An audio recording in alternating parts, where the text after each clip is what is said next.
Hello everyone, मेरा नाम है आर्यन अग्रवाल और आज मैं बात करने वाला हूँ कि फिजिकल केमिस्ट्री के एनसीईआरटी पढ़ें तो किस तरीके से पढ़ें जिससे कि हमारे नीट और आईआईटी जेई की प्रिपरेशन बहुत ही बढ़िया से हो जाए। तो सबसे पहले तो एनसीईआरटी के बारे में कुछ बातें जानना बहुत ज़रूरी है कि एनसीईआरटी एक बेस बुक है। इट इज़ मस्ट, बहुत ज़रूरी है, बहुत बहुत ज़रूरी है करना। हर किसी बच्चे को करनी है, चाहे बोर्ड्स की तैयारी कर रहे हो, नीट की तैयारी कर रहे हो या जेई की तैयारी कर रहे हो। तो एनसीईआरटी इज़ मस्ट। पर अगर आप नीट और आईआईटी जेई की तैयारी कर रहे हो then it is not enough and sufficient. ये बात हम एक वीडियो में ऑलरेडी कर चुके हैं। एनसीईआरटी एक बेसिक बुक है लेकिन उसमें लॉजिकल फ्लो नहीं है, कभी भी कुछ भी चीज़ चल जाती है। तो अगर आप पहली बार पढ़ोगे तो आपको उतना ज़्यादा आउटपुट नहीं मिलेगा।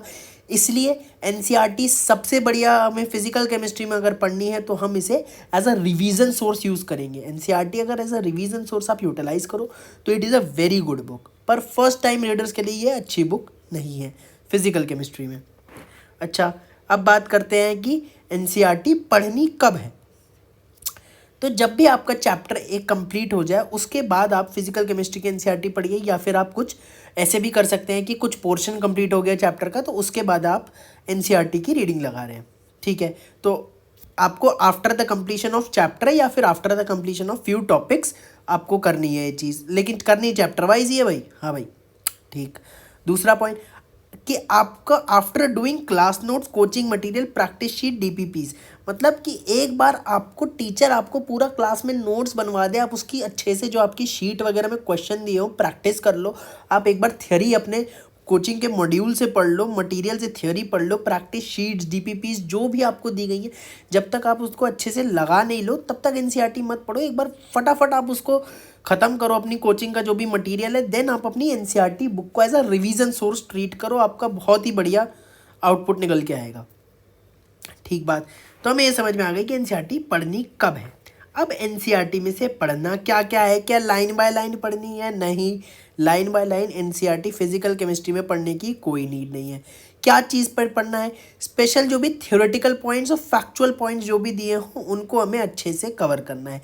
यानी कि जो शुद्ध रूप से रटने वाली चीज़ें होती हैं, जो एग्जाम्पल्स कुछ हो सकते हैं, कुछ टेबल्स हो सकती हैं, ये सारी चीज़ें हमें एनसीईआरटी से कवर करनी है अच्छे से। अच्छा, ये बात तो हुई थ्योरी की। थ्योरी पे और डिटेल बात अभी मैं करता हूँ आगे। क्वेश्चन की क्या करें कि क्वेश्चन सारे करें, एक एक सॉल्व करके देखें? नहीं, पहली बात तो क्वेश्चन आपको सारे करने हैं। अच्छा, करने हैं यानी कि आपके एनसीईआरटी के सॉल्व एग्जांपल्स हो गए, इन टेक्स्ट क्वेश्चन हो गए, बैक एक्सरसाइज हो गई। ठीक है, इन क्वेश्चन को आपको करना है, लेकिन ऐसा नहीं कि आप इन क्वेश्चन को आप पूरा प्रॉपरली सॉल्व कर रहे हो, क्योंकि जब एक बार कोचिंग का मटेरियल एक अच्छी जगह से आप सॉल्व कर लोगे तो आपको एनसीईआरटी के जो क्वेश्चंस होंगे वो मोस्ट ऑफ द टाइम आपको थोड़े ईजी लगेंगे। इनफैक्ट काफ़ी ईजी लगने वाले हैं। तो अगर आपको इतना ईजी लगेगा तो आपको ऐसे एक एक क्वेश्चन पेन पेपर पे सॉल्व करने की ज़रूरत नहीं है। आप खाली क्वेश्चन से एक बार स्कैम कर सकते हो कि आप बस एक बार आपने देख लिया कि सरसरी निगाह से कि अच्छा ये क्वेश्चन है, ये क्वेश्चन दिमाग में ही देख लिया कि इस तरीके से होगा, आप आगे बढ़ गए। तो आपको बस एक बार सब क्वेश्चंस को अपने आंखों से निकालना है और देख लेना है कि गलती से भी कोई भी ऐसा क्वेश्चन तो नहीं जो मेरे पे नहीं हो पा रहा, क्योंकि अगर ऐसा क्वेश्चन है तो उसकी एग्जाम में आने की हाई पॉसिबिलिटी है। और आप पता लगा दुनिया भर की बुक करते रह गए, एनसीईआरटी से कोई क्वेश्चन आ गया और आपका गलत हो गया। तो ये चीज़ बिल्कुल भी नहीं होनी चाहिए। खास तौर पे नीट में बहुत बार फिजिकल केमिस्ट्री में से डायरेक्ट एनसीईआरटी से वैल्यू तक चेंज नहीं करता है, क्वेश्चन पूछ दिया जाता है। खासतौर पे सॉल्व एग्जाम्पल्स वाला पोर्शन तो बहुत ही इंपॉर्टेंट है। जेई में भी थोड़ा बहुत मॉडिफिकेशन करके कुछ क्वेश्चन बना देगा एनसीईआरटी से। तो एनसीईआरटी से क्वेश्चंस आने की चांसेस बहुत ज़्यादा है, तो इनको गलती से भी मत छोड़ना, सबको एक बार सरसरी निगाह से देख लेना। ठीक। और इसके अलावा जो एक एनसीईआरटी के साथ एक और बुक भी आती है, एनसीईआरटी एग्जाम्पलर। तो एनसीईआरटी एग्जाम्पलर को भी आपको अच्छे से सॉल्व करना है, क्योंकि उसकी एक अच्छी बात है कि उसमें एमसीक्यू बहुत सारे हैं और तो आपको नीट जेई में एज इट इज़ आ सकती हैं। आपके मल्टीपल करेक्ट क्वेश्चन होते हैं, जेई एडवांस में उस टाइप के क्वेश्चंस आते हैं, मैट्रिक्स मैचिंग टाइप के क्वेश्चन है, assertion reason NEET JEE mains में पिछले कुछ टाइम से कितना ज़्यादा ट्रेंड बना है। तो जो ट्रेंडी टॉपिक्स हैं उस टाइप के क्वेश्चन उसमें डाले हुए हैं, तो वो आपको करनी चाहिए। खासतौर पे कॉम्पिटिटिव एग्जामिनेशंस के लिए तो बहुत ही ज़रूरी है, नीट और जेई के लिए वो करना। तो आपको एनसीईआरटी क्वेश्चन को 4 कैटेगरी में मानना है फिजिकल केमिस्ट्री में: solved example, intext question, back exercise और एग्जाम्पलर। और इन चारों को आपको अच्छे से एक बार गो थ्रू करना है, ठीक है। अब बात करते हैं कि आपने ये सब एनसीईआरटी से कवर तो कर लिया, ठीक है भैया, हमने एनसीईआरटी को रिवीजन सोर्स की तरह भी ट्रीट कर लिया, हमने after the completion of chapter mind notes DPP sheet करने के बाद भी करा हमने एनसीईआरटी से थ्योरेटिकल फैक्चुअल पॉइंट्स भी पढ़ लिए और एक बार हमने एनसीईआरटी के क्वेश्चन भी देख लिया। अब क्या करें, अब आपको बनानी है एनसीईआरटी नोटबुक, ठीक है। एनसीईआरटी नोटबुक क्यों बनानी है, बुक है तो भैया एनसीईआरटी नोटबुक इसलिए बनानी है कि जो भी आपने थ्योरेटिकल फैक्चुअल पॉइंट, जो भी आपने रटाई वाली चीज़ें निकाली है इतना पढ़ के एनसीईआरटी में से, जो एक एनसीईआरटी का जो जूस आपने निकाला है उसको आप इसको नोटबुक में लिख देना है, उन पॉइंट्स को इस नोटबुक में लिख देना है।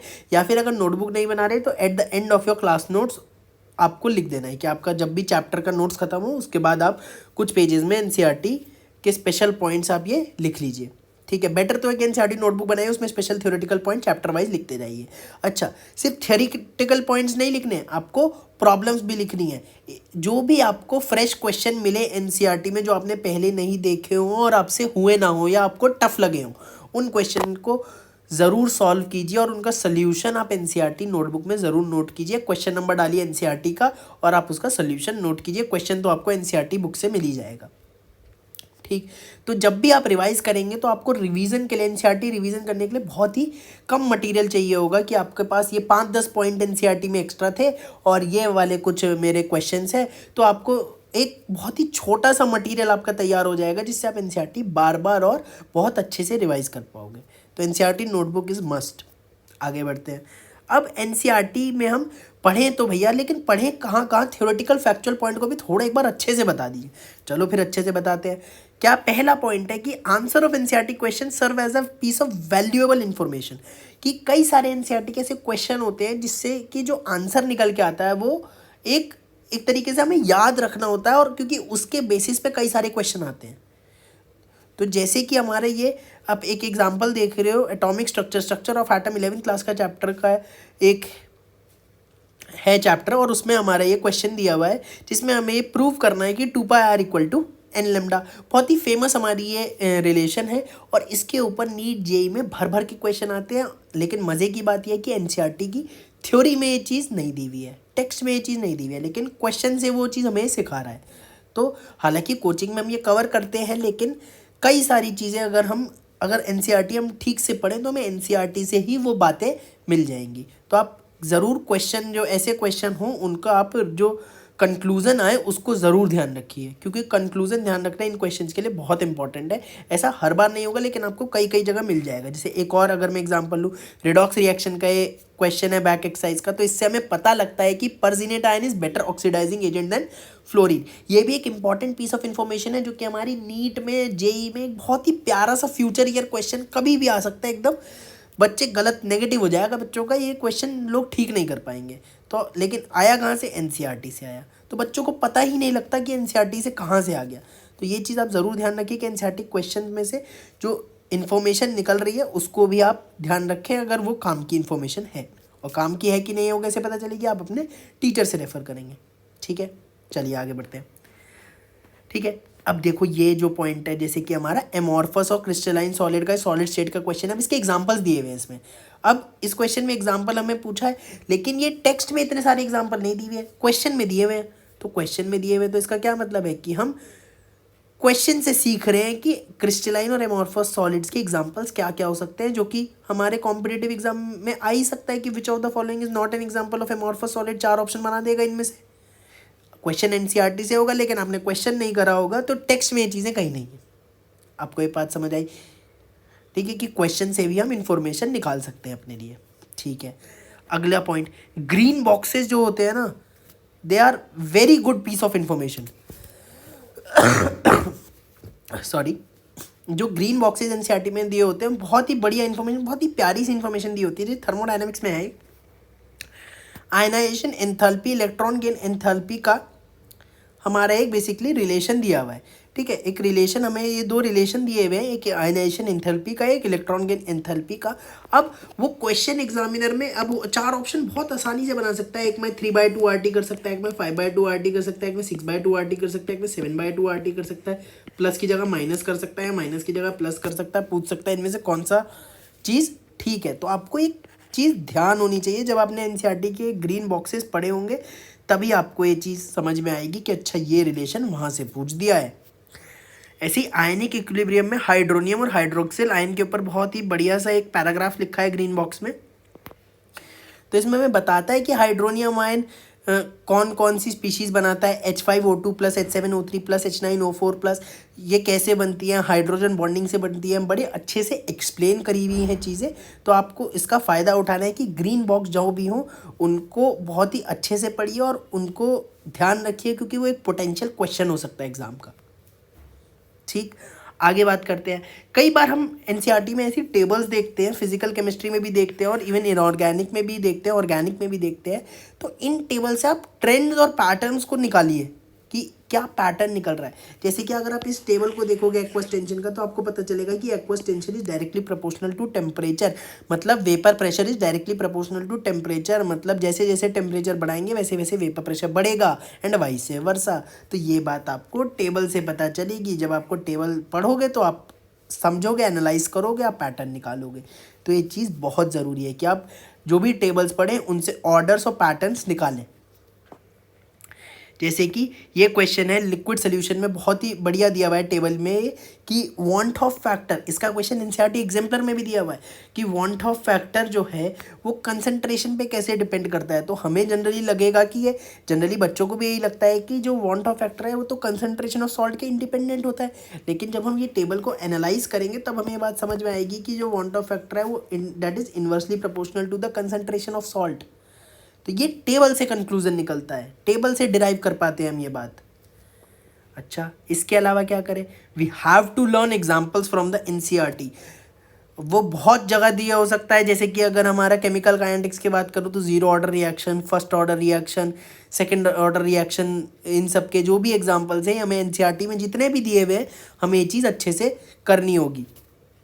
ठीक, जैसे कि लिक्विड सोल्यूशन में आइडियल सोल्यूशन के एग्जांपल हैं और हमारे non ideal solution, azeotropic mixture, इन सब के एग्जांपल हैं। सॉलिड स्टेट में फ्रेंकल डिफेक्ट के एग्जांपल हो गए हमारे। इसके अलावा हमारे शॉटकी डिफेक्ट के एग्जांपल हो गए, अलग अलग डिफेक्ट्स के एग्जांपल हो गए। सरफेस केमिस्ट्री में बहुत सारी चीज़ें हैं हमारी एग्जांपल्स याद करने, कोलॉइड का एग्जांपल, जेल का एग्जांपल। तो ये सारी चीज़ें हमें अच्छे से एग्जांपल सारे पता होने चाहिए, क्योंकि एग्जांपल्स क्वेश्चन में पूछा जा सकता है। फ्री का क्वेश्चन होता है, आता है तो आता है, नहीं आता है तो नहीं आता है, बहुत जल्दी होने वाला क्वेश्चन है। तो ये गलती से भी मत छोड़ देना एग्जांपल्स। और एग्जांपल्स आपको सिर्फ एनसीईआरटी से ही करने हैं, बाहर के एग्जांपल्स आपको नहीं करने हैं। तो जितना भी फैक्चुअल पोर्शन है ना वो सिर्फ एनसीईआरटी से करना है। समझने वाले पोर्शन के लिए आपको सोर्स से रेफर करना पड़ेगा, लेकिन factual portion NCERT NCERT NCERT.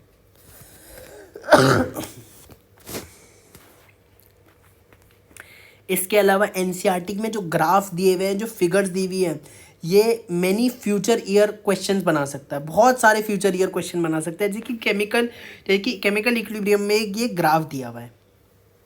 ठीक है, अब ये ग्राफ बहुत बार कोचिंग के टेस्ट में देखा जा चुका है। ये एकदम एनसीईआरटी से उठाया जाता है, बच्चों को पता ही नहीं लगता कि ये क्वेश्चन कहाँ से आया है। तो इसके ऊपर क्वेश्चन आ जाता है। अब कोचिंग में आया है तो हो सकता है कल को नीट में या जेई में भी आ जाए। तो ये पोटेंशियल फ्यूचर ईयर क्वेश्चंस है। इन ग्राफ्स को, इन टेबल्स को, इन फिगर्स को बिल्कुल मत छोड़िए। जैसे कि ये क्वेश्चन है, क्वेश्चन कह रहा हूँ, फिगर है हमारी लिक्विड सोल्यूशन में दी हुई है। इसके ऊपर क्वेश्चन जेई एडवांस में पूछा जा चुका है, जेई एडवांस में पूछा जा चुका है। लेकिन क्वेश्चन कहाँ से आया था, उन्होंने डेटा दिया था in the form of this graph. और ये ग्राफ कहाँ से आया, हमारा एनसीईआरटी से। तो एनसीईआरटी इज़ मस्ट कि आप एनसीईआरटी में ये सारे ग्राफ्स और फिगर्स को अच्छे से करें, क्योंकि यहाँ से क्वेश्चन बन सकते हैं। जैसे कि ये छोटा सा एटॉमिक स्ट्रक्चर ऑफ एटम में आपको ये ट्रांजिशन दिया हुआ है। ठीक है, ट्रांजिशन आपको दिया हुआ है हाइड्रोजन स्पेक्ट्रम में, तो आपको पता होना चाहिए। देखो छोटी सी बात इन्होंने दी हुई है कि 3 से 2 आता है तो ग्रीन हमारा रेड कलर आएगा, 4 से 2 आएगा तो ग्रीन कलर आएगा, 5 से 2 आएगा तो ब्लू कलर आएगा, और 6 से 2 आएगा तो वायलेट कलर आएगा। तो हो सकता है कल को ये पूछ ले कि ये वाली बातें पूछ ले कि किधर से किधर ट्रांजिशन होगा तो कौन सा कलर आएगा। तो ये सारी बातें जब आप इन डेप्थ एनसीईआरटी पढ़ोगे तभी आपको पता लग सकती है, वरना आपको ये बात पता भी नहीं चलेगी कि क्वेश्चन कहाँ से आ गया। अगला पॉइंट, बहुत सारे इंपॉर्टेंट क्रूशल पॉइंट्स लिखे होते हैं बॉटम ऑफ द पेज में बिटवीन दीज रेड लाइंस। जैसे कि ये रेड लाइन है, तो रेड लाइन केमिकल काइनेटिक्स में थ्रेशोल्ड एनर्जी की एक छोटी सी एक इक्वेशन डेफिनेशन टाइप लिखी है, threshold energy equal to activation energy plus energy possessed by reacting species. ठीक है, नॉर्मल सी बेसिक सी चीज़ है, लेकिन ये एज इट इज़ एग्जाम में आ सकती है। अब वो इसको अलग अलग तरीके से लिख देगा कि एक्टिवेशन एनर्जी और थ्रेशोल्ड एनर्जी में प्लस का माइनस कर देगा, एक्टिवेशन को इधर ले जाएगा, थ्रेशोल्ड को इधर ले जाएगा, वेरियस पॉसिबल कॉम्बिनेशन बना देगा, 4 ऑप्शन बना देगा, तो क्वेश्चन ऐसे बन जाएगा। स्टेट्स ऑफ मैटर में एक बहुत ही इंपॉर्टेंट हमें कंडीशन दी हुई है एसएटीपी, बहुत ही कम बच्चों को पता होती है। Standard ambient temperature pressure condition क्या होती है, तो ये चीज़ यहाँ पे दी हुई है। हो सकता है कल को पूछ दिया जाए, हो सकता है ये चीज़ भी कल को पूछ दिया जाए, तो अपने को ये बात ध्यान रखनी है कि ये चीज़ हम गलती से भी मिस ना करें। अच्छा, we need to extract new points from NCERT questions, कि हमें नयापन क्या मिला इन एनसीईआरटी क्वेश्चन में से। जैसे कि स्टेट्स ऑफ मैटर के बैक एक्सरसाइज में एक क्वेश्चन है कि पेलोड की डेफिनेशन दी हुई है और उन्होंने कैलकुलेट करने को कहा है हमें पेलोड, ठीक है, और कैलकुलेट पेलोड करने को कहा है उन्होंने हमें वेरियस डेटा दिया हुआ है, ठीक है।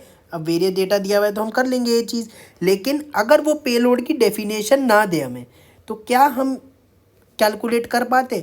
अगर वो खाली सेकंड लाइन से चालू कर देता, calculate the payload when balloon of radius 10 metre mass 100 kg filled with helium and so, इस तरीके से क्वेश्चन देता तो हमें नहीं कर पाते शायद। तो पेलोड की डेफिनेशन हमें पता होनी चाहिए। हो सकता है वो एग्जामिनर एग्जाम में पेलोड की डेफिनेशन ना दे, लेकिन क्वेश्चन कहाँ से आया? एनसीईआरटी से आया। ये क्या हमें टेक्स्ट में दिया हुआ था? नहीं दिया हुआ था। तो जो नए पॉइंट मिले पेलोड वाली बात की, पेलोड क्या होता है वो अपना नोट करें, एनसीईआरटी नोटबुक में अलग से नोट कर ले कि अच्छा पेलोड ही होता है। पेलोड पता लग गया, अब क्वेश्चन ईजी है हमारे लिए।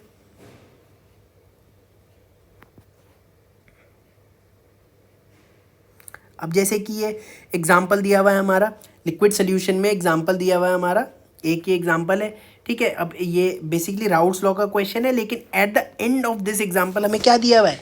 हमें दिया हुआ है कि एट इक्विलिब्रियम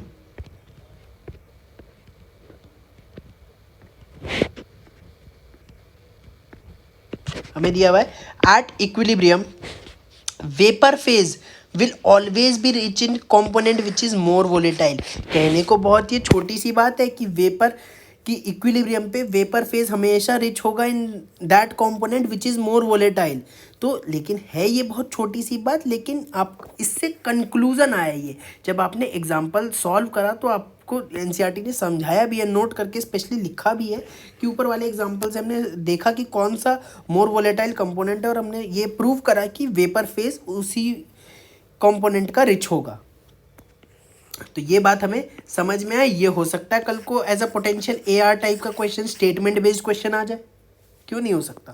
तो ये चीज़ आपको समझनी पड़ेगी, ठीक है। और कुछ चैप्टर्स ऐसे होते हैं जो आपको ग्रेट डिटेल में पढ़ने पड़ेंगे एनसीईआरटी से, क्योंकि वो थोड़े लिखे ही ऐसे गए हैं। जैसे कि स्टेट्स ऑफ मैटर है, सरफेस केमिस्ट्री। सरफेस केमिस्ट्री तो इनऑर्गेनिक केमिस्ट्री की तरह है, तो इनऑर्गेनिक केमिस्ट्री में जैसे एनसीईआरटी बहुत इंपॉर्टेंट होती है, तो उसी तरीके से सरफेस केमिस्ट्री के लिए भी एनसीईआरटी बहुत इंपॉर्टेंट है। स्टेट्स ऑफ मैटर अगेन काफ़ी इनऑर्गेनिक टाइप की भी चीज़ें हैं, उसमें इंटरमोलिकुलर अट्रैक्टिव फोर्स की काफ़ी सारी चीज़ें हैं, वेपर प्रेशर की काफ़ी सारी चीज़ें हैं, तो थ्योरेटिकल चीज़ें उसमें काफ़ी सारी हैं। तो अगेन हमें उसके लिए एनसीईआरटी बहुत ज़रूरी है।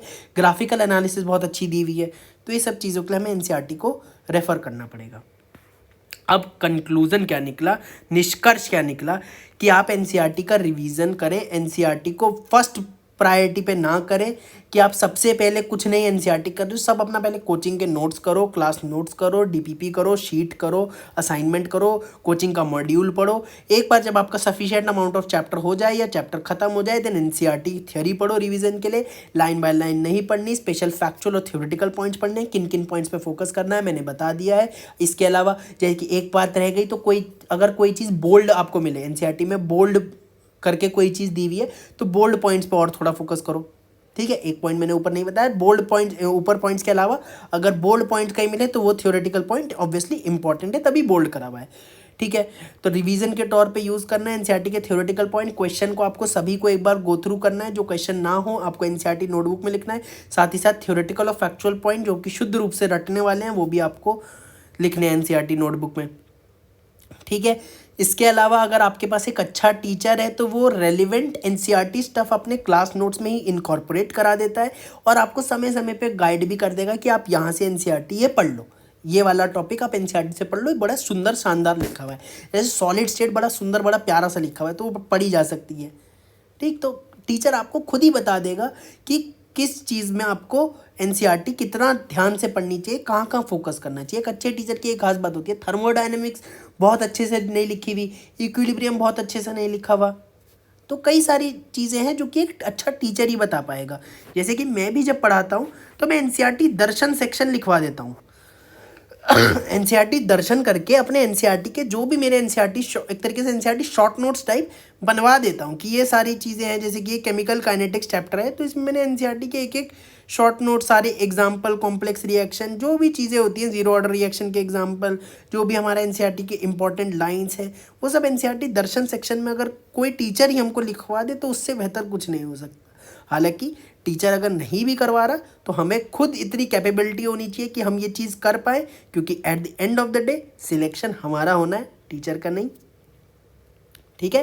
तो आई होप आपको समझ में आया होगा कि कैसे एनसीईआरटी को पढ़ना है और क्या कहाँ कहाँ फोकस करना है और कितना फोकस करना है। ध्यान रखें कि NCERT is must but not enough, it only covers 30 to 40% of JEE syllabus और नीट का थोड़ा ज़्यादा कवर कर लेती है, 40 to 50% आप कह सकते हो। लेकिन ध्यान रखें कि it is must but not enough. Theoretical और गुड रैंक डिटरमाइनिंग क्वेश्चन जो आते हैं वो कंसेप्चुअल नॉलेज से ही सॉल्व होंगे, जो कि आपके टीचर के द्वारा लिखाए गए क्लास नोट से ही आप वो टैकल कर पाओगे, ठीक है।